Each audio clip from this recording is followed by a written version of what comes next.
Hi guys, 4 ചെറുപ്പക്കാർ ചേർന്നിട്ട് ഒരു പരീക്ഷണം നടത്താൻ വേണ്ടി സ്പേസിലേക്ക് പോവാണ്. സൂര്യനിൽ നിന്നും ഒരു കോസ്മിക് ക്ലൗഡ് പുറത്തേക്ക് വരുന്നുണ്ട്. അതിലാണ് അവർ പരീക്ഷണം നടത്താൻ ഉദ്ദേശിക്കുന്നത്. അതിനു വേണ്ടിയിട്ടുള്ള മുഴുവൻ സന്നാഹങ്ങളുമായിട്ടാണ് അവർ സ്പേസിലേക്ക് ചെന്നിരിക്കുന്നത്. പക്ഷെ അവർ വിചാരിച്ച പോലെ ആയിരുന്നില്ല കാര്യങ്ങൾ. ആ പരീക്ഷണം നടത്തുന്ന സമയത്താണ് ആ കോസ്മിക് ക്ലൗഡ്സ് എല്ലാം കൂടെ അവർ നിൽക്കുന്ന സ്പേസ് സ്റ്റേഷനിലേക്ക് അടിച്ചു കയറുന്നത്. അത് അവരുടെ 4 പേരുടെയും ദേഹത്തേക്ക് ബാധിക്കുന്നുണ്ട്. അതിഭയങ്കരമായിട്ടുള്ള ഒരു എനർജി ആയിരുന്നു അത് ദേഹത്തേക്ക് തട്ടിയപ്പോൾ മരിച്ചു പോകുന്നതാണ് അവർ വിചാരിച്ചത്. പക്ഷെ അവർ മരിച്ചു പോകുന്നില്ല. അതിന് പകരമായിട്ട് അവർക്ക് 4 പേർക്കും ഓരോരോ സൂപ്പർ പവർ കിട്ടുകയാണ് ചെയ്യുന്നത്. അങ്ങനെ ആ പവർ കിട്ടിയിട്ട് സൂപ്പർ ഹീറോസ് ആയിട്ട് മാറി അവരെല്ലാവരും കൂടെ ചേർന്ന് ഒരു ടീം ഉണ്ടാക്കുകയാണ്. ആ ടീമിന്റെ പേരാണ് ഫാന്റാസ്റ്റിക് ഫോർ.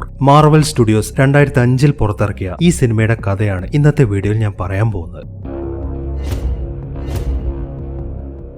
സമയം രാവിലെയാണ്. ഈ കഥയിലെ 2 നായകന്മാരായ ബെന്നും റീഡും കൂടെ ഇപ്പോൾ റീഡിന്റെ ഒരു ഫ്രണ്ടിനെ കാണാൻ വേണ്ടി വന്നിരിക്കുകയാണ്. അയാളുടെ ബിൽഡിങ്ങിന്റെ മുന്നിലാണ് അവരിപ്പോൾ നിൽക്കുന്നത്. ഈ റീഡിന്റെ ഫ്രണ്ടിന്റെ പേര് വിക്ടർ ഡൂം എന്നാണ്. രാജ്യത്ത് അറിയപ്പെടുന്ന ഒരു ബിസിനസ്സുകാരൻ കൂടിയാണ് അയാൾ. ഈ സ്പേസിലൊക്കെ ഇയാൾ ഒരുപാട് റിസർച്ച് നടത്തുന്നുണ്ട്. അതുകൊണ്ട് തന്നെയാണ് റീഡ് അയാളെ കാണാൻ വേണ്ടി അങ്ങോട്ട് വന്നിരിക്കുന്നത്. അവരങ്ങോട്ട് ചെല്ലുമ്പോൾ തന്നെ അയാളുടെ ബിൽഡിങ്ങിന്റെ മുന്നിലായിട്ട് ഈ വിക്ടറിന്റെ തന്നെ ഒരു പ്രതിമ പണിതുകൊണ്ടിരിക്കുകയാണ്. അതിൽ നിന്ന് തന്നെ അയാൾ എത്രമാത്രം പൊങ്ങച്ചക്കാരനാണ് എന്ന കാര്യം നമുക്ക് മനസ്സിലാക്കാൻ സാധിക്കും. ഈ ലോകം മൊത്തം തന്നെ കൈപ്പിടിയിൽ ഒതുക്കണം എന്നിങ്ങനെയുള്ള ആശയങ്ങളൊക്കെ ആയിട്ടാണ് ഈ വിക്ടർ നടക്കുന്നത്. അങ്ങനെ അവർ 2 പേരും കൂടെ വേഗം വിക്ടറിന്റെ അടുത്തേക്ക് ചെല്ലുന്നു. അതിനുശേഷം കാര്യങ്ങളൊക്കെ പറയാൻ തുടങ്ങി. ഈ റീഡ് ഉണ്ടല്ലോ, ഇയാൾ ഒരു സയന്റിസ്റ്റ് ആണ്. അയാൾ അടുത്തായിട്ട് ഒരു റിസർച്ച് നടത്തിയിട്ടുണ്ടായിരുന്നു. അതിൽ അയാൾ കണ്ടെത്തി എന്താണെന്ന് വെച്ച് കഴിഞ്ഞാൽ, ഒരുപാട് വർഷങ്ങൾക്ക് മുമ്പ് സൂര്യനിൽ നിന്ന് പുറത്തേക്ക് വന്ന സോളാർ വിൻഡിൽ ഒരു കോസ്മിക് ക്ലൗഡ് ഉണ്ടായിരുന്നു. അത് ഭൂമിയിലേക്ക് പ്രവഹിച്ചതിനെ തുടർന്നിട്ടാണ് ഭൂമിയിലുള്ള സകല ജീവജാലങ്ങൾക്കും പരിണാമം സംഭവിച്ചത്. അതേപോലത്തെ ഒരു കോസ്മിക് ക്ലൗഡ് 6 ആഴ്ചകൾക്കുള്ളിൽ വീണ്ടും ഭൂമിയുടെ അടുത്തുകൂടെ കടന്നു പോകുന്നുണ്ട്. നമ്മളെല്ലാവരും കൂടെ സ്പേസിലേക്ക് ചെന്നിട്ട് അതിൽ ചില പരീക്ഷണങ്ങളൊക്കെ നടത്തി കഴിഞ്ഞാൽ വരും തലമുറകൾക്ക് വേണ്ടി നമുക്ക് പുതിയതായ എന്തെങ്കിലുമൊക്കെ കണ്ടെത്താൻ സാധിക്കും എന്നാണ് അയാൾ വിശ്വസിക്കുന്നത്. പക്ഷെ അവർക്ക് അങ്ങനെ ചുമ്മാ സ്പേസിലേക്ക് പോകാൻ പറ്റത്തില്ല. അവിടെ ചെന്ന് ആ പരീക്ഷണങ്ങളൊക്കെ നടത്തണമെന്നുണ്ടെങ്കിൽ വളരെ പ്രൊട്ടക്റ്റീവ് ആയിട്ടുള്ള ഒരു സ്പേസ് സ്റ്റേഷൻ വേണം. ഈ കാര്യം പറഞ്ഞുകൊണ്ട്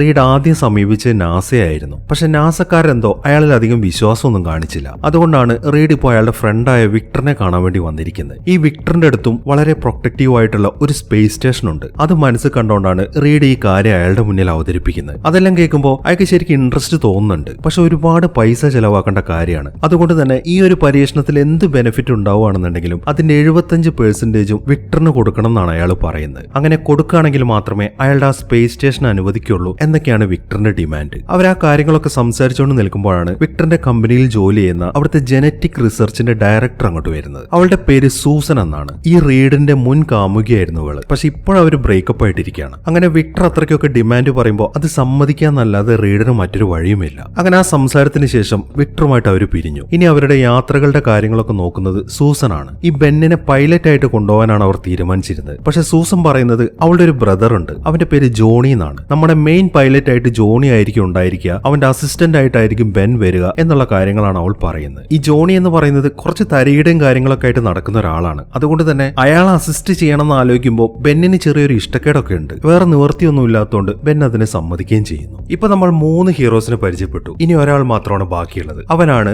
സൂസന്റെ ബ്രദറായ ജോണി. ആളൊരു റോമിയോ ആണ്. അവന്റെ മെയിൻ വീക്ക്നെസ് എന്ന് പറയുന്നത് പെമ്പിള്ളേരാണ്. മാത്രമല്ല വളരെ സാഹസികമായിട്ടുള്ള യാത്രകളൊക്കെ അളിയന്റെ ഇഷ്ട വിനോദങ്ങളാണ്. അങ്ങനെ വളരെ പെട്ടെന്ന് തന്നെ യാത്രകൾക്കുള്ള ഒരുക്കങ്ങളൊക്കെ അവർ ആരംഭിച്ചു. സൂസൻ ഇപ്പോൾ അവർക്ക് എല്ലാവർക്കും വേണ്ടിയിട്ട് ഓരോരോ സ്യൂട്ടൊക്കെ റെഡിയാക്കിയിട്ടുണ്ട്. ഏത് സാഹചര്യത്തിലും നമ്മുടെ ശരീരത്തിനെ പ്രൊട്ടക്ട് ചെയ്യാൻ സാധിക്കും എന്നുള്ളതാണ് ആ സ്യൂട്ടിന്റെ പ്രത്യേകത. അങ്ങനെ എല്ലാ കാര്യങ്ങളും സെറ്റാക്കിയതിനു ശേഷം അവർ വേഗം തന്നെ യാത്ര ആരംഭിച്ചു. ഭൂമിക്ക് മുകളിലായിട്ട് വിക്ടറിന്റെ ആ സ്പേസ് സ്റ്റേഷൻ നിൽക്കുന്നുണ്ട്. അതിന്റെ അടുത്തേക്കാണ് അവർ ചെല്ലുന്നത്. അങ്ങനെ വേഗം തന്നെ അവരുടെ ആ സ്പേസ് ഷിപ്പ് ആ സ്പേസ് സ്റ്റേഷനുമായിട്ട് ഡോക്ക് ചെയ്യുന്നു. അതിനുശേഷം പെട്ടെന്ന് തന്നെ ആ സ്പേസ് സ്റ്റേഷന്റെ അകത്തേക്ക് പ്രവേശിക്കുന്നു. അങ്ങനെ അവരെല്ലാവരും കൂടെ ആ സ്പേസ് സ്റ്റേഷന്റെ ഉൾവശമൊക്കെ നടന്ന് കാണാൻ തുടങ്ങി. ആ സ്പേസ് സ്റ്റേഷന്റെ പുറത്തായിട്ട് കുറെ ഷീൽഡുകളുണ്ട്. അത് ക്ലോസ് ചെയ്ത് കഴിഞ്ഞാൽ പുറത്തുനിന്നുണ്ടാവുന്ന ഒരു റേഡിയേഷനും അവരെ ബാധിക്കത്തില്ല. ആ കാര്യങ്ങളൊക്കെ റീഡ് ഇപ്പോൾ ബെന്നിന് എക്സ്പ്ലെയിൻ ചെയ്ത് കൊടുത്തോണ്ടിരിക്കുകയാണ്. 7 മണിക്കൂർ കഴിഞ്ഞാലാണ് ആ കോസ്മിക് ക്ലൗഡ് അതിലേക്ക് കടന്നു പോവുക. അവർ പരീക്ഷണം നടത്താൻ ഉദ്ദേശിക്കുന്നത് ഭൂമിയിൽ വളരുന്ന കുറച്ച് ചെടികളാണ്. ആ കോസ്മിക് ക്ലൗഡ് അതിലെ കടന്നു പോകുന്നതിന് മുമ്പായിട്ട് ആ ചെടികളെല്ലാം പുറത്തു കൊണ്ടുവയ്ക്കണം. ആ ജോലി ചെയ്യാൻ പോകുന്നത് ബെന്നാണ്. ബെൻ ഇപ്പോൾ ഒരു സ്പേസ് സ്യൂട്ട് ഒക്കെ ഇട്ടിട്ട് ആ ചെടികളൊക്കെ പിടിച്ച് അങ്ങോട്ട് പോകാൻ റെഡി ആയിട്ട് നിൽക്കുകയാണ്. ജോണിയാണ് അവനെ അസിസ്റ്റ് ചെയ്യുന്നത്. ഇതേ സമയം തന്നെ വിക്ടർ ആണെങ്കിൽ സൂസനെയും കൂട്ടിയിട്ട് അവിടുത്തെ ഒരു ഒബ്സർവേറ്ററി സ്റ്റേഷൻ ഉണ്ട്, അവിടെ നിൽക്കുകയാണ്. ഈ സൂസനും റീഡും തമ്മിൽ നേരത്തെ പ്രണയത്തിലായിരുന്നു എന്നുള്ള കാര്യങ്ങളൊക്കെ വിക്ടറിന് അറിയാം. മാത്രമല്ല ഇപ്പോൾ അവർ ബ്രേക്കപ്പ് ആയിട്ടുണ്ട് എന്ന കാര്യം അയാൾക്ക് അറിയാം. അയാൾക്കാണെങ്കിൽ അവളെ ശരിക്കും ഇഷ്ടമാണ്. ഈ ഒരു അവസരത്തിൽ അവളെ പ്രൊപ്പോസ് ചെയ്യാൻ വേണ്ടിയിട്ടാണ് അയാൾ അവളെ അങ്ങോട്ട് വിളിച്ചുകൊണ്ട് വന്നിരിക്കുന്നത്. ഇതേ സമയം തന്നെ റീഡ് ആണെങ്കിൽ അയാളുടെ ജോലികളൊക്കെ നടത്തിക്കൊണ്ടിരിക്കുകയാണ്. 7 മണിക്കൂർ കഴിഞ്ഞിട്ടാണ് ആ കോസ്മിക് ക്ലൗഡ് അതിലെ കടന്നു പോവുക എന്നാണ് അവർ വിചാരിച്ചിരുന്നത്. പക്ഷെ ഈ സമയത്ത് അവിടുത്തെ കമ്പ്യൂട്ടറിൽ ഒരു അലേർട്ട് വരാൻ തുടങ്ങി. ആ കോസ്മിക് ക്ലൗഡ് മിനിറ്റുകൾക്കുള്ളിൽ തന്നെ അതിലെ കടന്നു പോകും എന്നാണ് അതിൽ കാണിക്കുന്നത്. അത് കാണുന്ന റീഡ് ആണെങ്കിൽ പെട്ടെന്ന് തന്നെ അവിടെ നിന്ന് പുറത്തേക്ക് ഇറങ്ങി വരുന്നു. അതിനുശേഷം അയാൾ നേരെ ചെല്ലുന്നത് വിക്ടറിനെ കാണാൻ വേണ്ടിയിട്ടാണ്. ഈ സമയം വിക്ടർ ആണെങ്കിൽ സൂസനെ പ്രപ്പോസ് ചെയ്യാൻ വേണ്ടി ഒരു മോതിരമൊക്കെ കയ്യിലെടുത്തിട്ടുണ്ട്. അവക്കാണെങ്കിൽ അയാളോട് ഒരു താല്പര്യമില്ല. അതുകൊണ്ട് തന്നെ അതിൽ നിന്ന് എങ്ങനെ ഒഴിഞ്ഞു മാറാമെന്ന് വിചാരിച്ച് നിൽക്കുമ്പോഴാണ് റീഡ് അങ്ങോട്ട് വരുന്നത്. അതിനുശേഷം കാര്യങ്ങളൊക്കെ അയാളോട് പറയുന്നു. ഈ സമയം ബെൻ ആണെങ്കിൽ ആ സ്റ്റേഷന്റെ പുറത്തേക്ക് ഇറങ്ങിയിട്ടുണ്ട്. റീഡ് വേഗം അങ്ങോട്ട് ഓടി ചെന്നിട്ട് ബെന്നിന്റെ അടുത്ത് പെട്ടെന്ന് തന്നെ അകത്തേക്ക് കയറി വരാൻ പറയുന്നു. പക്ഷെ അയാൾ കുറച്ച് ദൂരത്താണ് നിൽക്കുന്നത്. ആ കോസ്മിക് ക്ലൗഡ്സ് ആണെങ്കിൽ അതിലെ വരുന്നുമുണ്ട്. ഇനി അയാൾ തിരിച്ച് ഓടിക്കഴിഞ്ഞാൽ എന്തായാലും അയാൾക്ക് അതിന്റെ അകത്തേക്ക് കയറാൻ സാധിക്കത്തില്ല. അതുകൊണ്ട് തന്നെ അയാൾ അവിടെ നിന്ന് ചാടാൻ തുടങ്ങി. അങ്ങനെ വളരെ വേഗത്തിൽ അയാൾ സ്പേസിലൂടെ ഫ്ലോട്ട് ചെയ്തിട്ട് ആ സ്പേസ് സ്റ്റേഷന്റെ അടുത്തേക്ക് പോയിക്കൊണ്ടിരിക്കുകയാണ്. പക്ഷെ ആ കോസ്മിക് ക്ലൗഡ് വരുന്നത് വളരെ വേഗത്തിലാണ്. ബെൻ അതിന്റെ അകത്തേക്ക് കയറുമ്പോഴേക്കും ആ ക്ലൗഡ് അയാളുടെ ദേഹത്തേക്ക് അടിച്ചു കയറുന്നു. പക്ഷെ അത് അയാളെ മാത്രമല്ല ബാധിക്കുന്നത്, അത് ആ സ്പേസ് സ്റ്റേഷനെ മൊത്തത്തിൽ ബാധിക്കുന്നുണ്ട്. അത് അവിടെ നിൽക്കുന്ന ഓരോരുത്തരുടെയും ശരീരത്തിലേക്ക് അടിച്ചു കയറിക്കൊണ്ടിരിക്കുകയാണ്. അവരാണെന്നുണ്ടെങ്കിൽ ആ ശക്തമായ എനർജിയിൽ തട്ടി പുറകിലേക്ക് തെറിച്ചു വീഴുകയും ചെയ്യുന്നു. അങ്ങനെ ആ ആക്സിഡന്റ് നടന്നതിന് ശേഷം കുറച്ച് ദിവസങ്ങൾ എല്ലാവരും ട്രീറ്റ്മെന്റിലായിരുന്നു. ഇപ്പൊ അവരെല്ലാവരും അതിൽ നിന്ന് റിക്കവർ ആയിട്ടുണ്ട്. ഇതേ സമയം തന്നെ വിക്ടറിന്റെ കമ്പനിയിൽ ബാങ്കിൽ നിന്നും കുറച്ച് ആളുകൾ വന്നിട്ടുണ്ട്. ഓരോരോ പരീക്ഷണങ്ങൾക്ക് വേണ്ടിയിട്ട് അയാൾ കുറേയേറെ കടം വരുത്തി വെച്ചിട്ടുണ്ട്. ഇപ്പൊ ലാസ്റ്റ് അയാൾ സ്പേസിൽ വെച്ചിട്ട് ഒരു പരീക്ഷണം നടത്തിയിട്ടില്ലായിരുന്നു. അത് മുൻനിർത്തിക്കൊണ്ടാണ് അയാൾ കാശൊക്കെ പിന്നീട് അടയ്ക്കാമെന്ന് പറഞ്ഞത്. പക്ഷെ ആ പരീക്ഷണം ഫെയിൽ ആയിരുന്നല്ലോ. അതുകൊണ്ട് തന്നെ അയാളുടെ കമ്പനി ബാങ്ക് ടേക്ക് ഓവർ ചെയ്യാൻ പോവാണ് എന്നറിയിക്കാൻ വേണ്ടിയിട്ടാണ് ആ ബാങ്കുകാരൊക്കെ അങ്ങോട്ട് വന്നിരിക്കുന്നത്. വിക്ടറിനാണെങ്കിൽ പണം കൊടുക്കാൻ ഇപ്പോൾ മറ്റൊരു നിവൃത്തിയുമില്ല. അതുകൊണ്ട് തന്നെ ബാങ്ക് നടപടികളുമായിട്ട് സഹകരിക്കാന്നല്ലാതെ അയാൾക്ക് വേറൊരു വഴിയുമില്ല. ഇതേ സമയം തന്നെ ബെന്നും റീഡും കൂടെ സംസാരിച്ചുകൊണ്ട് നിൽക്കുകയാണ്. ആ ആക്സിഡന്റിനെ കുറിച്ചിട്ടാണ് റീഡ് ഇപ്പോൾ പറഞ്ഞുകൊണ്ടിരിക്കുന്നത്. അത്രയും പെട്ടെന്ന് ആ കോസ്മിക് ക്ലൗഡിന്റെ ബൂസ്റ്റ് ഉണ്ടാവും എന്ന് ഞാൻ തീരെ പ്രതീക്ഷിച്ചിരുന്നില്ല. എനിക്കത് പ്രെഡിക്റ്റ് ചെയ്യാൻ സാധിച്ചില്ല എന്നതാണ് സത്യം. ഞാൻ കാരണമാണ് നിങ്ങൾക്കൊക്കെ ആക്സിഡന്റ് സംഭവിച്ചത്. അതിന് നിങ്ങൾ എന്നോട് ക്ഷമിക്കണം എന്നിങ്ങനെയുള്ള കാര്യങ്ങളൊക്കെയാണ് റീഡ് ഇപ്പോൾ ബെന്നിനോട് പറയുന്നത്. അത് കേൾക്കുമ്പോൾ നീ എന്തിനാണ് ക്ഷമ വയ്ക്കുന്നത്? ഇത് പ്രകൃതിന്റെ കാര്യമാണ്. അത് എപ്പോൾ സംഭവിക്കുന്നൊന്നും നമുക്ക് ഒരിക്കലും പ്രെഡിക്റ്റ് ചെയ്യാൻ സാധിക്കത്തില്ല. ഇപ്പൊ നമുക്ക് വേറെ പ്രശ്നങ്ങളൊന്നും പറ്റിയില്ലല്ലോ. അതുകൊണ്ട് അതൊക്കെ വിട്. ഞാൻ നിന്നോട് മറ്റൊരു കാര്യം പറയാനാണ് ഇങ്ങോട്ട് വന്നത്. നീ എന്താണ് സൂസന്റെ കാര്യത്തിൽ ഇങ്ങനെ ഒഴിഞ്ഞു മാറുന്നത്? നിങ്ങൾ തമ്മിൽ ഒരിക്കലും ഇഷ്ടത്തിലായിരുന്നല്ലേ? എന്തോ ഒരു സിമ്പിൾ കാര്യങ്ങൾ കൊണ്ടല്ലേ ഇപ്പൊ ബ്രേക്കപ്പ് ആയിട്ട് നിൽക്കുന്നത്? അതൊന്ന് പറഞ്ഞ് സോൾവ് ആക്കിക്കൂടെ? എനിക്ക് തോന്നുന്നത് അവൾക്ക് ഇപ്പോഴും നിന്നെ ഇഷ്ടമാണെന്നാണ്. അതൊന്ന് പറഞ്ഞ് സോൾവ് ആക്കിയിട്ട് പുതിയൊരു ലൈഫ് സ്റ്റാർട്ട് ചെയ്യാൻ നോക്ക് എന്നൊക്കെയാണ് ബെൻ പറയുന്നത്. അതെല്ലാം കേൾക്കുമ്പോൾ അതൊക്കെ നമുക്ക് ആലോചിക്കാം എന്നാണ് റീഡ് മറുപടി പറയുന്നത്. ഇതേ സമയം ജോണി ആണെന്നുണ്ടെങ്കിൽ അവന്റെ ഒരു ഗേൾ ഫ്രണ്ടിനെയും കൂട്ടിയിട്ട് ഒരു ഹെലികോപ്റ്ററിൽ ഒരു മഞ്ഞു മലയുടെ മുകളിലേക്ക് പോയിക്കൊണ്ടിരിക്കുകയാണ്. അവിടെ ചെന്നിട്ട് ഐസ് സ്കേറ്റിംഗ് നടത്താൻ വേണ്ടിയിട്ടാണ് അവരുടെ രണ്ടുപേരുടെയും പ്ലാൻ. അങ്ങനെ പറ്റിയ ഒരു ലൊക്കേഷനിൽ എത്തിക്കഴിയുമ്പോൾ അവർ രണ്ടുപേരും കൂടെ താഴേക്ക് ചാടുന്നു. അതിനുശേഷം അവർ സ്കേറ്റിംഗ് നടത്താൻ തുടങ്ങി. വളരെ വേഗത്തിൽ അവർ ആ ഐസ് മലയുടെ മുകളിൽ നിന്ന് താഴോട്ട് പോയിക്കൊണ്ടിരിക്കുകയാണ്. ആ പോക്കിന്റെ സ്പീഡ് കൂടുമ്പോഴാണ് ജോണിക്ക് ഒരു കാര്യം സംഭവിക്കുന്നത്. പെട്ടെന്ന് അവന്റെ ശരീരത്തിലൊക്കെ തീ പിടിക്കാൻ തുടങ്ങി. അത് ഫ്രിക്ഷൻ കാരണമാണെന്നാണ് അവൻ ആദ്യം വിചാരിച്ചത്. അതുകൊണ്ട് തന്നെ ആ തീ കെടുത്താൻ വേണ്ടി അവൻ പെട്ടെന്ന് അവിടെയുള്ള ഒരു തടാകത്തിലേക്ക് ചാടുന്നു. ഈ സമയത്ത് വീണ്ടും അവന് സ്പീഡ് കൂടാൻ തുടങ്ങി. മാത്രമല്ല അവന്റെ ശരീരത്തിന് മൊത്തത്തിൽ തീ പിടിച്ച് അവൻ മുകളിലേക്ക് പറന്നു പോവാണ്. അങ്ങനെ അവൻ നേരെ പറന്നു ചെന്നിട്ട് അവിടെയുള്ള ഒരു ഐസിനിട്ടിട്ടാണ് ഇടിക്കുന്നത്. ആ ചൂടൊക്കെ തട്ടിയിട്ട് അവൻ അതിലേക്ക് കൊഴിഞ്ഞിറങ്ങി പോവുകയും ചെയ്യുന്നു. ആ തീ പിടിച്ചതുകൊണ്ട് തന്നെ അവന്റെ ശരീരത്തിലെ മുഴുവൻ ഡ്രസ്സും കത്തിപ്പോയിട്ടുണ്ട്. എന്താണ് തനിക്കിപ്പോ സംഭവിച്ചതെന്ന് അറിയാതെ അവനാകെ അന്തം വിട്ട് നിൽക്കുകയാണ്. അങ്ങനെ കുറച്ച് സമയങ്ങൾ കഴിഞ്ഞു. വിക്ടർ ഇപ്പോൾ അയാളുടെ വീട്ടിലാണ്. അയാൾ സൂസനെ ലഞ്ചിന് ഇൻവൈറ്റ് ചെയ്തിട്ടുണ്ട്. അവൾ വരുന്നതും വെയിറ്റ് ചെയ്തുകൊണ്ടാണ് അയാൾ അവിടെ നിൽക്കുന്നത്. ആ ആക്സിഡന്റിന് ശേഷം അയാളുടെ നെറ്റിയിൽ ഒരു സ്കാർ വീണിട്ടുണ്ട്. ഈ ഒരു അവസരത്തിൽ അയാൾ അതൊക്കെ പരിശോധിക്കുകയാണ്. മാത്രമല്ല അയാൾ അവിടുത്തെ ടേബിളിന്റെ അടുത്തേക്ക് ചെല്ലുമ്പോൾ അവിടെ കുറെ കട്ട്ലറീസ് നിരത്തി വെച്ചിട്ടുണ്ട്. വിക്ടർ അതിന്റെ അടുത്തേക്ക് കൈ നീട്ടുമ്പോൾ അത് അയാളുടെ കയ്യിലേക്ക് അട്രാക്ട് ആവുന്നുണ്ട്. അതൊക്കെ കണ്ട് ഒന്നും മനസ്സിലാകാതെ നിൽക്കുകയാണ് അയാൾ. ഇതേ സമയം തന്നെ ബെന്നും സൂസനും റീഡും കൂടെ ഒരു റെസ്റ്റോറന്റിൽ ഇരുന്ന് ഭക്ഷണം കഴിച്ചുകൊണ്ടിരിക്കുകയാണ്. ഭക്ഷണമൊക്കെ കഴിച്ച് കുറച്ച് കഴിയുമ്പോഴാണ് ബെന്നിന് വല്ലാത്തൊരു അസ്വസ്ഥത അനുഭവപ്പെടുന്നത്. എനിക്കെന്തോ ഛർദ്ദിക്കാൻ വരുന്നു, ഞാൻ എന്തായാലും മതിയേക്കാണെന്ന് പറഞ്ഞിട്ട് അയാൾ വേഗം തന്നെ അവിടെ നിന്ന് എഴുന്നേറ്റ് പോവാണ്. ഈ സമയം റീഡും സൂസനും തമ്മിൽ സംസാരിക്കാൻ തുടങ്ങി. അവർ തമ്മിലുള്ള പ്രശ്നങ്ങളൊക്കെ പറഞ്ഞ് സോൾവ് ആക്കാനുള്ള ശ്രമത്തിലാണ് അവർ. സൂസൻ പല കാര്യങ്ങളും പറഞ്ഞിട്ട് അയാളെ കൺവിൻസ് ചെയ്യാൻ ശ്രമിക്കുന്നുണ്ട്. പക്ഷെ അയാൾ ഇപ്പോൾ അവളോടൊരു താല്പര്യമൊന്നും കാണിക്കുന്നില്ല. അതുകൊണ്ട് തന്നെ അവൾ വല്ലാതെ ഇമോഷണൽ ആയിട്ടാണ് സംസാരിക്കുന്നത്. അങ്ങനെ അവൾ ഇമോഷണൽ ആവുമ്പോൾ അവൾ പെട്ടെന്ന് അദൃശ്യമായി പോകുന്നു. അത് കണ്ടാകെ അന്തം വിട്ടിരിക്കുകയാണ് റീഡ്. എനിക്ക് നിന്നെ കാണാൻ പറ്റുന്നില്ല, നീ നിന്റെ കയ്യിലേക്കൊക്കെ ഒന്ന് നോക്കിയേ അയാൾ പറയുന്നു. അത് കേൾക്കുന്ന അവൾ നോക്കുമ്പോൾ അവൾക്കും അവളുടെ കൈകളൊന്നും കാണാൻ സാധിക്കുന്നില്ല. പെട്ടെന്ന് പാനിക് ആവുന്ന അവളുടെ കൈ തട്ടിയിട്ട് അവിടെ നിന്നൊരു കുപ്പി താഴേക്ക് വീഴുന്നുണ്ട്. അത് കാണുന്ന റീഡ് ആണെങ്കിൽ പെട്ടെന്ന് അത് കൈ നീട്ടി പിടിക്കാൻ ശ്രമിക്കുന്നു. അയാൾ കൈ നീട്ടുന്നതോടൊപ്പം തന്നെ അയാളുടെ കൈ ഒരു റബ്ബർ പോലെ നീണ്ടു ചെന്നിട്ട് ആ കുപ്പിയിൽ കയറി പിടിക്കുകയാണ്. ഇതൊക്കെ എങ്ങനെയാണ് സംഭവിക്കുന്നത് എന്ന് അവർക്കൊരു എത്തുംപിടിയും കിട്ടുന്നില്ല. ഈ സമയത്താണ് ജോണി അങ്ങോട്ട് ഓടി വരുന്നത്. അവൻ ഇപ്പോഴും ഡ്രസ്സൊന്നും ധരിച്ചിട്ടില്ല. എനിക്ക് അത്യാവശ്യമായിട്ട് നിങ്ങളോടൊരു കാര്യം പറയാനുണ്ട് എന്ന് പറഞ്ഞിട്ടാണ് അവൻ അങ്ങോട്ട് വന്നിരിക്കുന്നത്. ഇതേ സമയം തന്നെ വിക്ടർ ആണെങ്കിൽ അവൾ ഇതുവരെയായിട്ടും വരാത്തോണ്ട് വളരെ ദേഷ്യത്തിലാണ് ഇരിക്കുന്നത്. ഈ സമയത്താണ് അയാൾ ഒരു കാര്യം ശ്രദ്ധിക്കുന്നത്. അയാളുടെ മുടി വല്ലാണ്ട് കൊഴിയുന്നുണ്ട്. അത് കണ്ട് ടെൻഷൻ ആവുന്ന അയാൾ വേഗം തന്നെ കണ്ണാടിയുടെ അടുത്തേക്ക് ചെല്ലുന്നു. അതിനുശേഷം ആ കണ്ണാടിയിൽ പിടിക്കാൻ ശ്രമിക്കുമ്പോഴാണ് നിൽക്കുമ്പോഴാണ് പെട്ടെന്ന് അവിടുത്തെ ലൈറ്റ് ഒക്കെ മിന്നി കളിക്കുന്നത്. എന്താണ് സംഭവിക്കുന്നത് എന്ന കാര്യം അയാൾക്കും മനസ്സിലാവുന്നില്ല. അങ്ങനെ റീഡും ജോണിയും സൂസനും കൂടെ അവിടെ നിന്ന് പുറത്തേക്ക് ഇറങ്ങി നടക്കാൻ തുടങ്ങി. ഈ സമയത്താണ് ജോണിക്ക് വീണ്ടും ഒരു കാര്യം സംഭവിക്കുന്നത്. അവൻ കൈഞ്ഞൊടിക്കുമ്പോൾ ഒരു ലൈറ്റർ പോലെ അതിൽ നിന്ന് തീ കത്തുന്നുണ്ട്. അവൻ വേഗം തന്നെ ആ കാര്യം ബാക്കിയുള്ളവർക്ക് കാണിച്ചു കൊടുക്കുന്നു. അതിനുശേഷം സംസാരിക്കാൻ തുടങ്ങി. നിങ്ങൾ ഇത്രയല്ലേ കണ്ടിട്ടുള്ളൂ, ഇതുപോലെ തീ എന്റെ ശരീരത്തിൽ മൊത്തം വരുന്നുണ്ട് എന്നാണ് അവൻ പറയുന്നത്. അത് കേൾക്കുമ്പോൾ ഇത് മറ്റൊന്നുമല്ല, ആ കോസ്മിക് ക്ലൗഡ് നമ്മുടെ ശരീരത്തിലേക്ക് വന്നപ്പോൾ അത് നമ്മുടെ DNA ആൾട്ടർ ചെയ്തിട്ടുണ്ട്. അതിന്റെ സിംറ്റംസ് ആണ് ഈ കാണുന്നത്. നമുക്ക് 3 പേർക്ക് ഇത്ര സംഭവിച്ചിട്ടുണ്ടെങ്കിൽ ബെന്നിന് എന്തായിരിക്കും സംഭവിച്ചത് എന്ന് നമുക്ക് ഉടനെ തന്നെ കണ്ടെത്തിയേ പറ്റൂ എന്ന് പറഞ്ഞിട്ട് അവർ വേഗം തന്നെ അവിടെ നിന്ന് പുറത്തേക്ക് ഇറങ്ങാൻ തുടങ്ങി. അങ്ങനെ അവർ നേരെ ചെല്ലുന്നത് ബെന്നിന്റെ റൂമിലേക്കാണ്. പക്ഷെ അത് ലോക്കാണ്. ആ റൂമിന്റെ അകത്തുനിന്നാണെങ്കിൽ വല്ലാത്തൊരു മുരൾച്ചയും എന്തോ തകർന്നു വീഴുന്ന ശബ്ദമൊക്കെ കേൾക്കുന്നുണ്ട്. അവരെത്ര ശ്രമിച്ചിട്ടും ആ ലോക്ക് ഓപ്പൺ ആക്കാൻ സാധിക്കുന്നില്ല. ഈ സമയത്താണ്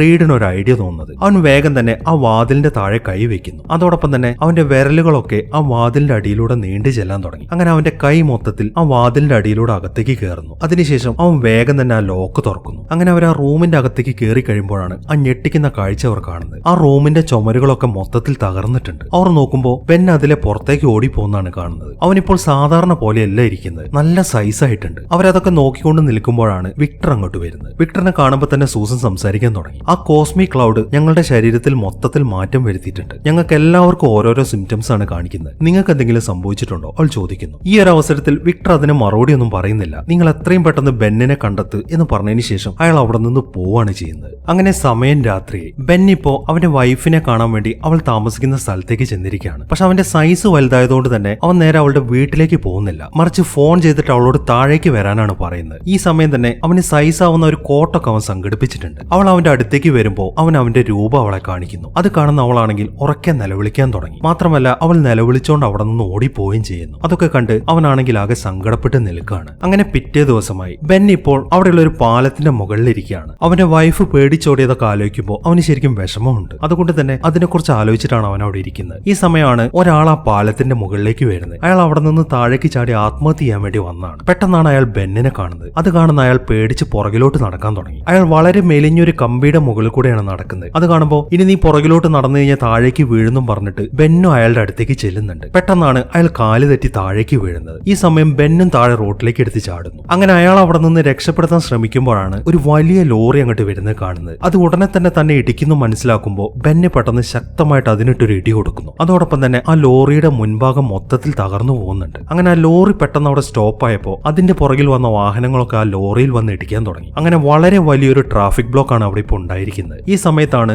റീഡും ടീമും അങ്ങോട്ട് വരുന്നത്. അവർ നോക്കുമ്പോൾ അവിടെ മൊത്തം ആള് കൂടിയിരിക്കുന്നതാണ് കാണുന്നത്. അവർ വേഗം തന്നെ പുറത്തേക്ക് ഇറങ്ങി വരുന്നു. ഈ സമയം ബെന്നാണ് ആ ട്രാഫിക് ബ്ലോക്കിന് കാരണം എന്ന് അവർക്ക് മനസ്സിലായി. അതുകൊണ്ട് തന്നെ റീഡ് സംസാരിക്കാൻ തുടങ്ങി. സൂസന്റെ അടുത്താണ് അവൻ കാര്യം പറയുന്നത്. ഞങ്ങൾക്ക് എന്തായാലും ഈ ആൾക്കാരുടെ ഇടയിൽ കൂടെ അങ്ങോട്ട് ചെല്ലാൻ പറ്റത്തില്ല, പക്ഷെ നിനക്ക് പറ്റും, നീ അദൃശ്യമായിട്ട് അങ്ങോട്ട് ചെന്നാൽ മതി എന്നാണ് റീഡ് പറയുന്നത്. പക്ഷെ അവള് ഡ്രസ്സ് ഇട്ടിരിക്കുന്നതുകൊണ്ട് അവൾക്ക് അദൃശ്യമാവാൻ സാധിക്കത്തില്ല. അതുകൊണ്ട് തന്നെ അവൾ അവളുടെ ഡ്രസ്സൊക്കെ അഴിക്കാൻ തുടങ്ങി. ആ ഡ്രസ്സ് അഴിക്കുന്നതിനനുസരിച്ച് അവൾ അദൃശ്യമാവുന്നുണ്ട്. പക്ഷെ ആ ഡ്രസ്സ് മൊത്തത്തിൽ അഴിച്ചു കഴിയുമ്പോൾ അവൾ വീണ്ടും വിസിബിൾ ആവുന്നു. അത്രയും ആൾക്കാരുടെ മുന്നിലാണ് അവൾ ഇപ്പോൾ തുണിയില്ലാതെ നിൽക്കുന്നത്. അതുകൊണ്ട് തന്നെ അവൾ ദേഷ്യത്തോടെ റീഡറോട് സംസാരിക്കാൻ തുടങ്ങി. നീ ഒരൊറ്റ ഒരാള് കാരണമാണ് ഞാനിപ്പോൾ ഇങ്ങനെ നാണം കെട്ടി നിൽക്കുന്നത് എന്നാണ് അവൾ ദേഷ്യത്തോടെ പറയുന്നത്. അവൾ ദേഷ്യപ്പെടുമ്പോൾ അവൾ വീണ്ടും അദൃശ്യമായി പോകുന്നുണ്ട്. അങ്ങനെ അവൾ നൈസായിട്ട് ആളുകൾക്കിടയിലൂടെ വേഗം ബെന്നിന്റെ അടുത്തേക്ക് നടക്കാൻ തുടങ്ങി. ഈ സമയം കുറെ പോലീസുകാർ അങ്ങോട്ട് വന്നിട്ടുണ്ട്. അവരെല്ലാവരും ബെന്നിനെ നേരെ തോക്ക് ചൂണ്ടി നിൽക്കുകയാണ്. അത് കാണുന്ന ബെന്നാണെങ്കിൽ വേഗം തന്നെ അവിടെ നിന്ന് ഓടിപ്പോകുന്നു. അങ്ങനെ ബെന്നിനെ കാണാത്തോണ്ട് അവൾ വീണ്ടും അവളുടെ ഡ്രസ്സൊക്കെ എടുത്തിടുന്നു. അതിനുശേഷം അവരെല്ലാവരും കൂടെ ബെന്നിനെ സെർച്ച് ചെയ്യാൻ തുടങ്ങി. പെട്ടെന്നാണ് ബെൻ അവരുടെ മുന്നിലേക്ക് വരുന്നത്. ഇപ്പോഴാണ് അവർ ശരിക്കും അവന്റെ ആ രൂപം കാണുന്നത്. അതുകൊണ്ട് തന്നെ അവർ ശരിക്കും അത്ഭുതപ്പെട്ട് നിൽക്കുകയാണ്. ഈ സമയം അവിടെ ഒരു ഗ്യാസ് സിലിണ്ടർ മറിഞ്ഞു കിടക്കുന്നുണ്ട്. പെട്ടെന്നാണ് അതിൽ ഗ്യാസ് ലീക്കായിട്ട് അതിന് തീ പിടിക്കുന്നത്. ഒരു വലിയ പൊട്ടിത്തെറി അവിടെ നടക്കുന്നുണ്ട്. ഒരു കുട്ടിയുടെ നേർക്കാണ് ആ തീ സ്പ്രെഡ് ആവുന്നത്. അത് കണ്ട ഉടനെ തന്നെ ജോണി വേഗം ആ കുട്ടിയുടെ അടുത്തേക്ക് പോകുന്നു. അതിനുശേഷം അവന്റെ ദേഹത്ത് മൊത്തം തീ കത്തിച്ചിട്ട് ആ കുട്ടിയെ കവർ ചെയ്ത് നിൽക്കുന്നു. അവന്റെ ആ പ്രൊട്ടക്ഷൻ ഉള്ളത് കൊണ്ട് തന്നെ ആ കുട്ടിക്കൊന്നും സംഭവിക്കുന്നില്ല. അങ്ങനെ ആ പൊട്ടിത്തെറിയിലൂടെ തീ സ്പ്രെഡ് ആയിക്കൊണ്ടിരിക്കുകയാണ്. ഈ സമയത്താണ് ഒരു ഫയർഫോഴ്സ് എഞ്ചിൻ അങ്ങോട്ട് വരുന്നത്. ആ പൊട്ടിത്തെറി നടന്നുകൊണ്ട് തന്നെ അതിന്റെ വാൽഭാഗം മൊത്തം ആ പാലത്തിലേക്ക് ഇടിച്ചു കയറിയിട്ടുണ്ട്. അത് ആ പാലത്തിന്റെ കൈവരി മൊത്തം തകർത്ത് താഴേക്ക് തൂങ്ങി നിൽക്കുകയാണ്. ഈ സമയം സൂസൻ നോക്കുമ്പോൾ അവളുടെ നേർക്കും ആ തീ വരുന്നുണ്ട്. പെട്ടെന്നാണ് അവളിൽ നിന്നൊരു എനർജി പുറത്തേക്ക് വരുന്നത്. അത് വലിയൊരു ആവരണം പോലെ ആ തീയെ മൊത്തത്തിൽ പൊതിഞ്ഞിരിക്കുകയാണ്. ആ ഒരു ആവരണം ഉള്ളത് കൊണ്ട് ആ തീ പിന്നീട് അങ്ങോട്ട് സ്പ്രെഡ് ആവുന്നില്ല. ഈ ഒരു അവസരത്തിലാണ് തനിക്ക് ഇങ്ങനെ ഒരു പവറും കൂടെ ഉണ്ട് എന്ന കാര്യം അവൾ മനസ്സിലാക്കുന്നത്. ഈ സമയം തന്നെ ബെന്നാണെങ്കിൽ ആ ഫയർ എഞ്ചിൻ പാലത്തിലേക്ക് തന്നെ വലിച്ചു കയറ്റാനുള്ള ശ്രമത്തിലാണ്. അതിനിടയിലാണ് ആ എഞ്ചിന്റെ മുകളിൽ നിന്ന് ഒരാൾ താഴേക്ക് വീഴുന്നത്. അത് കണ്ട ഉടനെ തന്നെ റീഡ് വേഗം തന്നെ അയാളുടെ സൂപ്പർ പവർ ഉപയോഗിച്ച് അയാളെ ചാടി പിടിക്കുന്നു. അതിനുശേഷം പെട്ടെന്ന് തന്നെ അയാളെ വലിച്ച് മുകളിലേക്ക് കയറ്റുന്നു. ഈ ഒരു സമയമാകുമ്പോഴേക്കും ബെന്നാണെങ്കിൽ ആണെങ്കിൽ ആ ഫയർ എഞ്ചിൻ ആ പാലത്തേക്ക് തന്നെ വലിച്ചു കയറ്റിയിട്ടുണ്ട്. അങ്ങനെ അവർ 4 പേരും കൂടെ അവിടുത്തെ കാര്യങ്ങളൊക്കെ ശരിയാക്കിയതുകൊണ്ട് ആളുകൾ എല്ലാവരും കൈയടിച്ചുകൊണ്ട് നിൽക്കുകയാണ്. ഈ സമയം ഇതൊക്കെ കണ്ടുകൊണ്ട് ബെന്നിന്റെ വൈഫും അവിടെ നിൽക്കുന്നുണ്ട്. അയാൾ ഒരു സൂപ്പർ ഹീറോ ആയി മാറിയെങ്കിലും അയാൾ അതുപോലെ ആക്സെപ്റ്റ് ചെയ്യാൻ അവളെ കൊണ്ടാവുന്നില്ല. അവൾ വേഗം തന്നെ അവൾക്ക് ഇട്ടുകൊടുത്ത ആ റിംഗ് ഊരി താഴെ വെക്കുന്നു. അതിനുശേഷം കരഞ്ഞുകൊണ്ട് അവിടെ നിന്ന് ഓടിപ്പോവുകയും ചെയ്യുന്നു. അതൊക്കെ കാണുമ്പോൾ ബെന്നിന്റെ വിഷമം കൂടാൻ തുടങ്ങി. അയാൾ വേഗം തന്നെ ചെന്നിട്ട് ആ മോതിരം കയ്യിലെടുക്കാൻ ശ്രമിക്കുകയാണ്. പക്ഷെ അത്രയും വലിയ കൈ ആയതുകൊണ്ട് അയാൾക്ക് ആ മോതിരം എടുക്കാൻ സാധിക്കുന്നില്ല. ഈ സമയം റീഡാണ് അങ്ങോട്ട് ചെന്നിട്ട് ആ മോതിരം എടുത്ത് അവന്റെ കൈ കൊടുക്കുന്നത്. അതിനുശേഷം അയാൾ അവനെ സമാധാനിപ്പിക്കാൻ തുടങ്ങി. നീ ഒന്നുകൊണ്ടും പേടിക്കണ്ട, എനിക്ക് ജീവൻ ഉണ്ടെങ്കിൽ നിന്നെ ഞാൻ പഴയതുപോലെ തന്നെ ആക്കും എന്നാണ് റീഡ് അവന് പ്രോമിസ് ചെയ്യുന്നത്. അങ്ങനെ കുറച്ച് സമയം കഴിഞ്ഞിട്ട് അവിടെ ഒരു പത്രസമ്മേളനം നടക്കുകയാണ്. പത്രക്കാരെല്ലാവരും കൂടെ അവരുടെ ആ ടീമിന് ഒരു പേരിട്ടിട്ടുണ്ട്, ഫെന്റാസ്റ്റിക് ഫോർ എന്നാണ്. അതൊക്കെ അവർ ന്യൂസ് ചാനലിലൂടെ വിളിച്ചു പറഞ്ഞുകൊണ്ടിരിക്കുകയാണ്. ആളുകളൊക്കെ അവരെ വാഴ്ത്തുന്നത് കണ്ടിട്ട് ജോണിക്ക് മാത്രമാണ് സന്തോഷമുള്ളത്. പക്ഷെ ബാക്കിയുള്ളവർക്ക് അതൊക്കെ കണ്ട് ടെൻഷനാണ്. ഈ സമയം റീഡ് സംസാരിക്കാൻ തുടങ്ങി. അവർ സ്പേസിൽ പരീക്ഷണം നടത്തിക്കൊണ്ടിരിക്കുന്നതിന്റെ ഇടയിലാണ് അങ്ങനെ ഒരു ബ്ലാസ്റ്റ് ഉണ്ടായതും അതിനെ തുടർന്നാണ് അവർക്ക് ഈ പവർ കിട്ടിയത് എന്നിങ്ങനെയൊക്കെയാണ് അയാൾ പറയുന്നത്. അതെല്ലാം കേൾക്കുമ്പോൾ സൂസൻ സംസാരിക്കാൻ തുടങ്ങി. ഈ പവർ എത്രത്തോളം ഉണ്ട് എന്നൊന്നും ഞങ്ങൾക്ക് അറിയത്തില്ല. ഇപ്പോൾ നിങ്ങൾ കണ്ടത് മാത്രമേ ഞങ്ങൾക്ക് അറിയത്തുള്ളൂ. ഞങ്ങൾക്ക് ഇനിയും ഇതിനെക്കുറിച്ച് റിസർച്ച് നടത്താനുണ്ട്. അതിനുവേണ്ടി ഞങ്ങൾ ഉടനെ തന്നെ ഞങ്ങളുടെ ലാബിലേക്ക് പോവാണ് എന്നൊക്കെയാണ് അവൾ എല്ലാവരോടും പറയുന്നത്. അങ്ങനെ കുറച്ച് സമയങ്ങൾ കൂടെ കഴിഞ്ഞു. വിക്ടർ ഇപ്പോൾ റീഡിനെ കാണാൻ വന്നിരിക്കുകയാണ്. അയാളുടെ കമ്പനി മൊത്തം ഇപ്പോൾ ബാങ്കുകാർ കൊണ്ടുപോയിട്ടുണ്ട്. അതുകൊണ്ട് തന്നെ വളരെ ദേഷ്യപ്പെട്ടിട്ടാണ് അയാൾ റീഡിനോട് സംസാരിക്കുന്നത്. നിന്നൊരൊറ്റൊരാളെ വിശ്വസിച്ചിട്ടാണ് ഞാൻ ആ എക്സ്പെരിമെന്റിന് വേണ്ടിയിട്ട് പൈസ ഇൻവെസ്റ്റ് ചെയ്തത്. നീ കാരണം അതെല്ലാം ഇപ്പൊ നഷ്ടപ്പെട്ടിട്ടുണ്ട്. അതുകൊണ്ട് എത്രയും പെട്ടെന്ന് നീ കാരണം ഉണ്ടായ പ്രശ്നങ്ങളൊക്കെ നീ തന്നെ സോൾവ് ചെയ്യുന്നതാണ് നിനക്ക് നല്ലത് എന്നൊക്കെയാണ് അയാൾ ദേഷ്യത്തോടെ പറയുന്നത്. അയാൾ വല്ലാതെ ദേഷ്യപ്പെടുന്നതുകൊണ്ട് തന്നെ അവിടുത്തെ ലൈറ്റ് ഒക്കെ ബ്ലിങ്ക് ചെയ്യുന്നുണ്ട്. അങ്ങനെ റീഡിനോട് സംസാരിച്ചതിന് ശേഷം അയാൾ തിരിച്ചു പോകാൻ വേണ്ടി അവിടുത്തെ ലിഫ്റ്റിന്റെ അകത്തേക്ക് കയറുന്നു. ഈ സമയം അയാളുടെ മനസ്സിൽ റീഡിനോടുള്ള ദേഷ്യമാണ്. അയാളുടെ കമ്പനി പോയതുകൊണ്ട് മാത്രമല്ല, സൂസൻ ഇപ്പോഴും റീഡിനോട് തന്നെയാണ് ഇഷ്ടം എന്നയാൾക്ക് മനസ്സിലായിട്ടുണ്ട്. ആ ഒരു ദേഷ്യം കൂടെ അയാളുടെ മനസ്സിലുണ്ട്. ദേഷ്യം സഹിക്കാൻ വയ്യാതെ അയാൾ ആ ലിഫ്റ്റിന്റെ അകത്തിട്ട് ഒരു ഇടി കൊടുക്കുന്നു. അയാൾ ചുമ്മാ ഒന്ന് ഇടിച്ചതാണ്, പക്ഷെ ഭയങ്കര പവർഫുൾ ആയിരുന്നു അയാളുടെ ഇടി. ആ ഇടി കൊണ്ടിട്ട് ആ ഭാഗം മൊത്തത്തിൽ ചളുങ്ങി പോകുന്നുണ്ട്. മാത്രമല്ല അയാളുടെ കയ്യിൽ മൊത്തത്തിൽ മാറ്റം വന്നിരിക്കുകയാണ്. അയാളുടെ എല്ലുകളൊക്കെ മെറ്റൽ പോലെ പുറത്തേക്ക് തെളിഞ്ഞു കാണുന്നുണ്ട്. അതൊക്കെ കണ്ട് ഒന്നും മനസ്സിലാകാതെ നിൽക്കുകയാണ് അയാൾ. അങ്ങനെ റീഡ് ആണെങ്കിൽ എല്ലാവരുടെയും ശരീരത്തിലുണ്ടായ സിംറ്റംസ് ഒക്കെ ചെക്ക് ചെയ്യാൻ തുടങ്ങി. ആദ്യം അയാൾ പരീക്ഷിക്കുന്നത് ജോണിയുടെ പവറുകളാണ്. അവൻ ഒരു കണ്ടെയ്നറിന്റെ ഉള്ളിലേക്ക് ആക്കിയതിനു ശേഷം മാക്സിമം തീ കത്തിക്കാൻ പറയുന്നു. അവർക്ക് വിശ്വസിക്കാനാവാത്ത ചൂടാണ് അവനിപ്പോൾ ഉണ്ടാക്കിക്കൊണ്ടിരിക്കുന്നത്. പക്ഷെ അത്രയും തീ കത്തിക്കുമ്പോഴും അവന്റെ ശരീരത്തിലെ വൈറ്റൽസിനൊന്നും ഒരു മാറ്റവും വരുന്നില്ല. അതൊക്കെ നോർമലാണ്. ഈ സമയം ജോണി ആണെങ്കിൽ അവന്റെ മാക്സിമം പവർ പുറത്തേക്ക് എടുക്കുന്നുണ്ട്. അതോടൊപ്പം തന്നെ ആ കണ്ടെയ്നർ മൊത്തത്തിൽ ഒരുകി പോകുന്നു. അവനെ കൂളാക്കാനുള്ള ഒരു സാധനങ്ങളൊക്കെ അതിനകത്ത് സെറ്റ് ചെയ്ത് വെച്ചിട്ടുണ്ട്. അതുകൊണ്ട് തന്നെ വലിയൊരു പൊട്ടിത്തെറി നടക്കുന്നതിന് മുമ്പ് തന്നെ ആ തീയൊക്കെ കെട്ടുപോകുന്നു. ഈ സമയം സൂസൻ അവനോട് സംസാരിക്കാൻ തുടങ്ങി. നീ ഉണ്ടാക്കുന്ന ചൂടിന്റെ ടെമ്പറേച്ചർ എത്രയെന്ന് നിനക്കറിയോ? 4000 ഡിഗ്രിയോളം വരുന്നുണ്ട്. അതായത് സൂര്യനിലുള്ള അത്രയും ചൂട്. ഇത് നീ ഇനിയും കൂട്ടിക്കൊണ്ടു വരികയാണെന്നുണ്ടെങ്കിൽ ഒരു സൂപ്പർനോവയ്ക്ക് തന്നെ കാരണമാകും എന്നൊക്കെയാണ് അവൾ പറയുന്നത്. അടുത്തതായിട്ട് റീഡ് ചെക്ക് ചെയ്യുന്നത് സൂസനെയാണ്. ചില സമയങ്ങളിലൊന്നും അവൾക്ക് അദൃശ്യമാവാൻ സാധിക്കുന്നില്ല. അതുകൊണ്ട് തന്നെ അതെങ്ങനെയാണ് കൺട്രോൾ ചെയ്യാൻ പറ്റുക എന്നുള്ള കാര്യങ്ങളൊക്കെയാണ് അവൻ ചെക്ക് ചെയ്യുന്നത്. അവളുടെ ഇമോഷൻസ് ഒക്കെ കൂടുമ്പോഴാണ് അവൾക്കത് കൺട്രോൾ ചെയ്യാൻ സാധിക്കുന്നത് എന്ന കാര്യം ഈ ഒരു എക്സ്പെരിമെന്റിൽ നിന്ന് അവർക്ക് മനസ്സിലായി. ഇതേ സമയം വിക്ടർ ആണെങ്കിൽ ഒരു ഡോക്ടറെ കാണാൻ ചെന്നിരിക്കുകയാണ്. അയാളുടെ എല്ലുകൾക്കുണ്ടാവുന്ന മാറ്റങ്ങളൊക്കെയാണ് ഡോക്ടർ ഇപ്പോൾ ചെക്ക് ചെയ്യുന്നത്. അതെല്ലാം ചെക്ക് ചെയ്തതിനു ശേഷം അയാൾ സംസാരിക്കാൻ തുടങ്ങി. നിന്റെ ശരീരത്തിലെ എല്ലുകളൊക്കെ ഒരു തരത്തിലുള്ള മെറ്റലായിട്ട് മാറിക്കൊണ്ടിരിക്കുകയാണ്. ഏത് തരം മെറ്റലാണ് എന്നെനിക്ക് മനസ്സിലാവുന്നില്ല. പക്ഷെ ഒന്ന് ഞാൻ പറയാം, നിന്റെ ശരീരത്തിലെ മുഴുവൻ എല്ലുകളും ഡയമണ്ടിനേക്കാളും പവർഫുൾ ആയിക്കൊണ്ടിരിക്കുകയാണ്. ആഴ്ചകൾക്കുള്ളിൽ തന്നെ നിന്റെ ശരീരത്തിലേക്ക് മുഴുവൻ ഇത് സ്പ്രെഡ് ആവും എന്നൊക്കെയാണ് അയാൾ പറയുന്നത്. മാത്രമല്ല അയാൾ മറ്റൊരു കാര്യം കൂടെ പറയുന്നുണ്ട്. എനിക്ക് തോന്നുന്നത് ഇതൊരു ഡിസീസ് ആണെന്നാണ്. അതുകൊണ്ട് തന്നെ മറ്റുള്ളവരിലോട്ട് ഇത് പകരാൻ സാധ്യതയുണ്ട്. അതുകൊണ്ട് ഉടനെ തന്നെ ഈ കാര്യങ്ങളൊക്കെ ഡിസീസ് കൺട്രോൾ സെന്ററിൽ അറിയിച്ചിട്ട് നിന്നെ വേഗം ക്വാറന്റൈനിലേക്ക് മാറ്റണം എന്നാണ് അയാൾ പറയുന്നത്. പക്ഷെ വിക്ടർ അതിന് സമ്മതിക്കുന്നില്ല. നീ ഇപ്പോൾ ഇത് പുറത്തു പറയണ്ട, നമ്മൾ മാത്രം ഈ കാര്യങ്ങൾ അറിഞ്ഞാൽ മതി എന്നാണ് വിക്ടർ പറയുന്നത്. പക്ഷെ അയാൾക്ക് ഇത് പുറത്തു പറയാതിരിക്കാൻ കഴിയത്തില്ല എന്നൊക്കെ പറഞ്ഞ അയാൾ വാശി പിടിക്കുമ്പോൾ വിക്ടർ പെട്ടെന്ന് അയാളുടെ കഴുത്തിന് കയറി പിടിക്കുന്നു. അതിനുശേഷം അയാളുടെ കഴുത്ത് ഞെരിച്ച് അയാളെ കൊന്നുകളയുന്നു. അങ്ങനെ കുറച്ച് സമയങ്ങൾ കഴിഞ്ഞു. റീഡും ടീമും കൂടെ ഇപ്പൊ ഒരു മീറ്റിംഗ് കൂടിയിരിക്കുകയാണ്. ബെന്നൊഴികെ ബാക്കി എല്ലാവരും തന്നെ ആ സ്യൂട്ട് ധരിച്ചിട്ടുണ്ട്. അതിന്റെ കാരണം എന്താണെന്ന് വെച്ച് കഴിഞ്ഞാൽ ആ ബ്ലാസ്റ്റ് നടന്ന സമയത്ത് അവർ ആ സ്യൂട്ട് ധരിച്ചിട്ടുണ്ടായിരുന്നു. അതുകൊണ്ട് തന്നെ അതിന്റെ എഫക്ട് ആ സ്യൂട്ടിലേക്കും ബാധിച്ചിട്ടുണ്ട്. അങ്ങനെ വരുമ്പോൾ അവരവരുടെ സൂപ്പർ പവർ ഉപയോഗിക്കുന്ന സമയത്ത് ആ സ്യൂട്ട് ഇട്ട് കഴിഞ്ഞാലും കുഴപ്പമൊന്നുമില്ല. ബെന്നിനെ സംബന്ധിച്ചിട്ട് അവൻ സ്യൂട്ട് ഇടാതെയാണ് പുറത്തേക്ക് ഇറങ്ങിയത്. അതുകൊണ്ട് തന്നെ അവൻ ഏത് നേരത്തും ഷർട്ട് ഇടാതെ തന്നെ നടക്കേണ്ട അവസ്ഥയാണ്. ഇതൊന്നും കൂടാതെ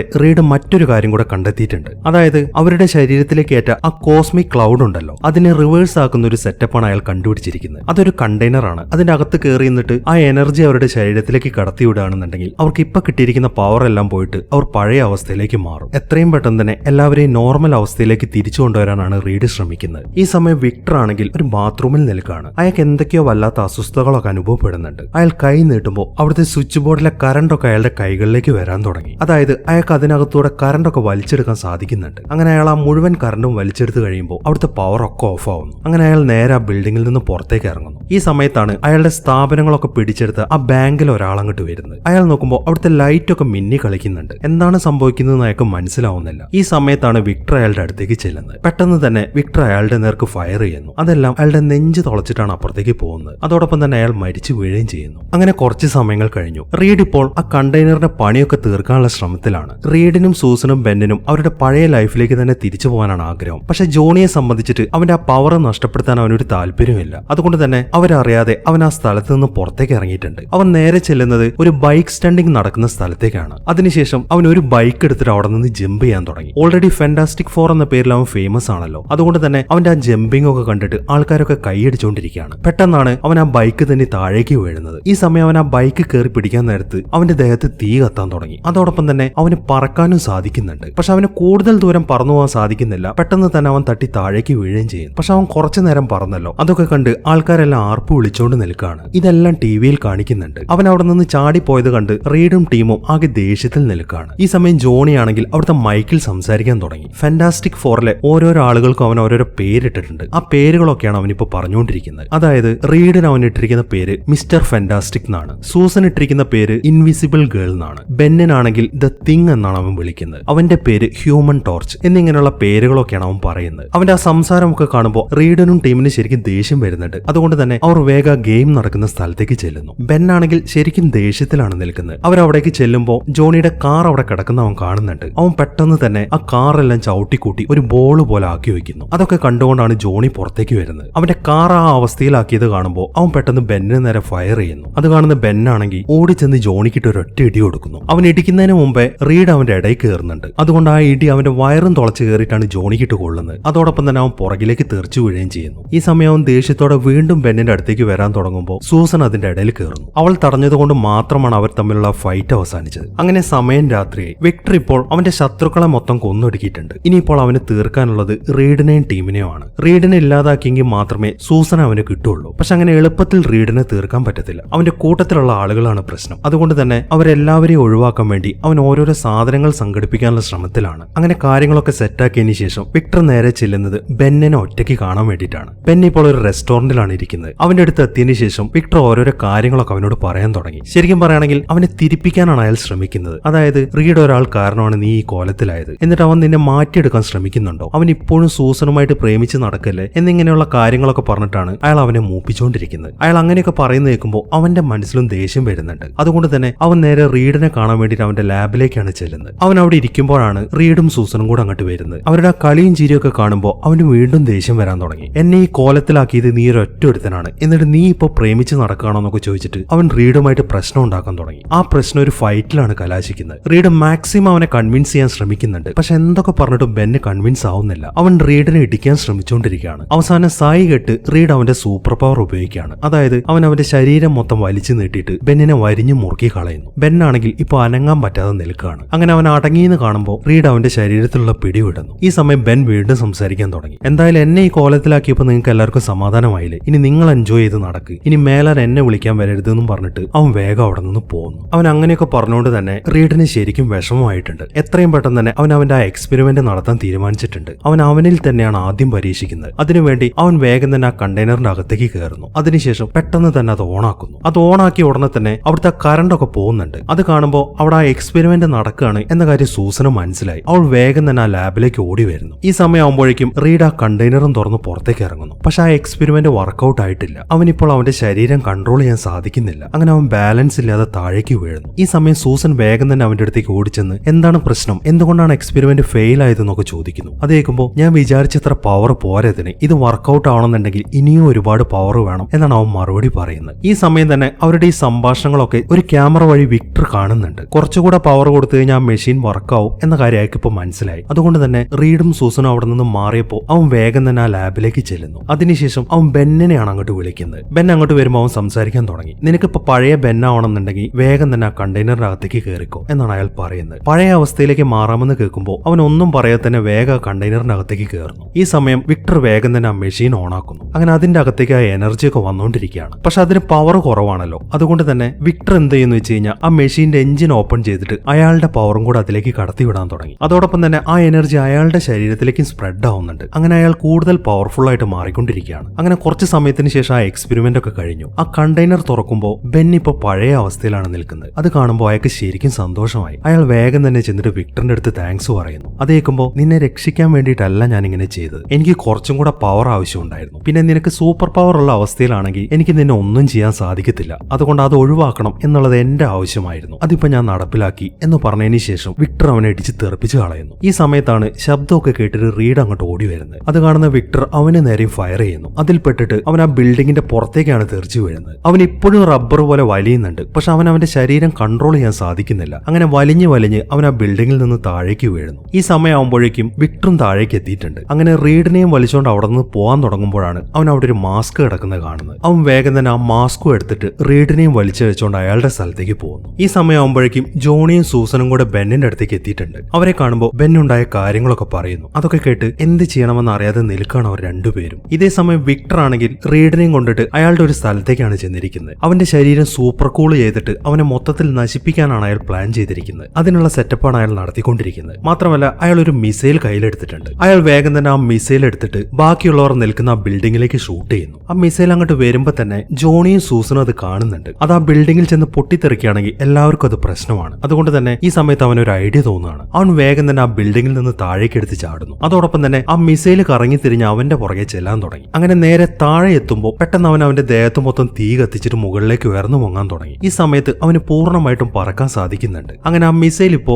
അവനെയും ഫോളോ ചെയ്ത് പോയിക്കൊണ്ടിരിക്കുകയാണ്. ഇതേ സമയം തന്നെ സൂസൻ ബെന്നിനോട് സംസാരിക്കാൻ തുടങ്ങി. ഈ ഒരു അവസ്ഥയിൽ നിനക്ക് ഞങ്ങളെ സഹായിക്കാൻ സാധിക്കത്തില്ല, അതുകൊണ്ട് നീ ഇവിടെ റെസ്റ്റ് ചെയ്യ്, ഈ കാര്യം ഞങ്ങൾ നോക്കിക്കോളാന്നും പറഞ്ഞിട്ട് സൂസൻ വേഗം അവിടെ നിന്ന് പോകുന്നു. അവൾ ആ പറഞ്ഞത് അവന് ശരിക്കും വിഷമമാണ് ഉണ്ടാക്കുന്നത്. അങ്ങനെ നിങ്ങൾ മാത്രം സഹായിക്കേണ്ട, എന്താണ് ചെയ്യേണ്ടതെന്ന് എനിക്കറിയാം എന്നൊക്കെ ചിന്തിച്ചുകൊണ്ട് നിൽക്കുകയാണ് അവൻ. അങ്ങനെ ജോണി ഇപ്പോൾ വളരെ വേഗത്തിൽ മുന്നോട്ട് തന്നെ പറന്നു പോയിക്കൊണ്ടിരിക്കുകയാണ്. ആ മിസൈലും അവന്റെ പുറകിലുണ്ട്. അങ്ങനെ അവൻ നേരെ ചെല്ലുന്നത് കടലിൽ ഉണ്ടാക്കി വെച്ചിരിക്കുന്ന ഒരു സെറ്റപ്പിന്റെ അടുത്തേക്കാണ്. അതിനുശേഷം അത് മൊത്തത്തിൽ തീ കത്തിക്കുന്നു. അതോടൊപ്പം തന്നെ ആ മിസൈലിന് അതിന്റെ ടാർഗറ്റ് തിരിച്ചറിയുന്നില്ല. അത് ആ സ്പോട്ടിൽ ചെന്ന് പൊട്ടിത്തെറിക്കുകയാണ് ചെയ്യുന്നത്. അതോടൊപ്പം തന്നെ ജോണി അപ്പുറത്തേക്ക് തെറിച്ചു വീഴുകയും ചെയ്യുന്നു. ഈ സമയം സൂസൻ ആണെങ്കിൽ നേരെ അദൃശ്യമായിട്ട് റീഡിന്റെ അടുത്തേക്കാണ് ചെല്ലുന്നത്. അവൾ അവനെ കെട്ടിയിട്ടിരിക്കുന്ന സാധനങ്ങളൊക്കെ അഴിച്ചു മാറ്റുന്നുണ്ട്. പക്ഷെ അപ്പോഴേക്കും വിക്ടർ അവളെ തിരിച്ചറിയുന്നു. അങ്ങനെ അവർ തമ്മിൽ ഫൈറ്റ് ചെയ്യാൻ തുടങ്ങി. സൂസൻ അവളുടെ ശക്തി ഉപയോഗിച്ചിട്ട് അവനെ ഇടിച്ച് തെറിപ്പിക്കാനൊക്കെ ശ്രമിക്കുന്നുണ്ട്. പക്ഷെ അവളെക്കാട്ടിലും പവർഫുൾ ആയിരുന്നു വിക്ടർ. അതുകൊണ്ട് തന്നെ അവൾക്ക് അവന്റെ മുന്നിൽ പിടിച്ചു നിൽക്കാനേ സാധിക്കുന്നില്ല. പെട്ടെന്നാണ് ബെൻ അങ്ങോട്ട് വരുന്നത്. അവനിപ്പോൾ നോർമൽ അവസ്ഥയിലല്ല നിൽക്കുന്നത്. അവൻ വീണ്ടും അവന്റെ സൂപ്പർ പവർ തിരിച്ചെടുത്തിട്ടാണ് അങ്ങോട്ട് വന്നിരിക്കുന്നത്. അങ്ങോട്ട് വന്ന ഉടനെ തന്നെ അവൻ വിക്ടറിനെ ഇടിച്ച് തെറിപ്പിച്ച് കളയുന്നു. അതിനുശേഷം അവർ വേഗം തന്നെ ചെന്നിട്ട്